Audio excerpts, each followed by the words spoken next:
어제 발표된 코로나19 신규 확진자는 전날보다 441명 늘어 신천지 사태 이후 최대 규모를 기록했습니다.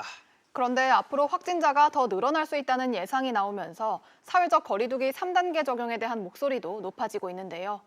코로나 상황 신윤철 기자와 이야기 나눠보겠습니다. 신 기자, 이 신규 확진자가 앞으로 더 늘어날 수 있다고요? 네, 언제 어디서 감염됐는지 알 수 없는 이른바 깜깜이 환자가 크게 늘었기 때문입니다. 이 어제 방역당국은 신규 확진자 중 30%가 깜깜이 환자로 감염 경로를 조사 중이라고 밝혔는데요. 방역당국 목표가 이 깜깜이 비율을 5% 미만으로 관리하는 건데 이보다 6배가 넘고 이 최근 2주간 평균이 19%도 훌쩍 뛰어넘었습니다.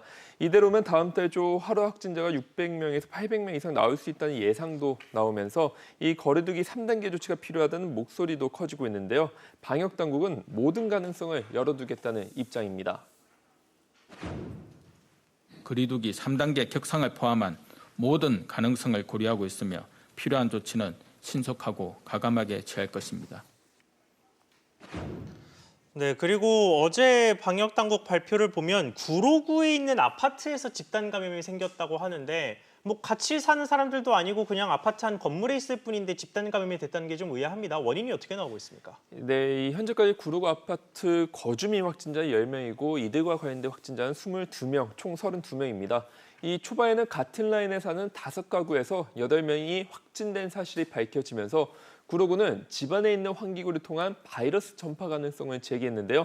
하지만 방역당국이 환기구에서 검체를 채취해보니 검사 결과 모두 음성으로 나왔습니다. 예. 이 새로운 가능성으로 떠오른 것이 엘리베이터를 통한 감염입니다. 이 아파트는 주민수 대비 엘리베이터 수가 적어 밀집도가 높고 확진자가 나온 모든 가구가 같은 엘리베이터를 사용하는 구조이기 때문인데요.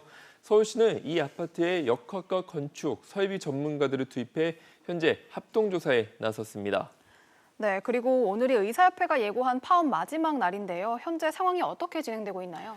네, 정부의 의과대학 정원 확대 등에 반대하며 의사단체들이 집단 휴진을 이어가고 있습니다.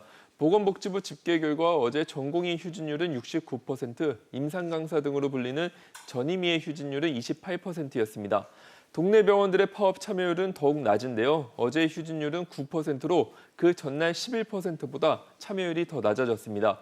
정부는 법과 원칙대로 대응하겠다며 집단 휴진에 나선 전공의들에게 업무 개시 명령을 내렸는데 이에 따르지 않는 의사들은 고발 조치할 예정이었지만 어제 고발을 일단 보류했습니다. 복지부는 여러 경로를 통해 의료계 원로들의 의견을 청취 중이어서 고발을 보류했다 이렇게 밝혔는데요.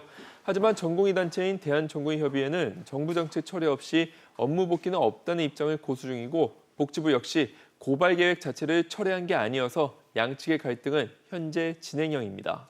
네, 신 기자 잘 들었습니다.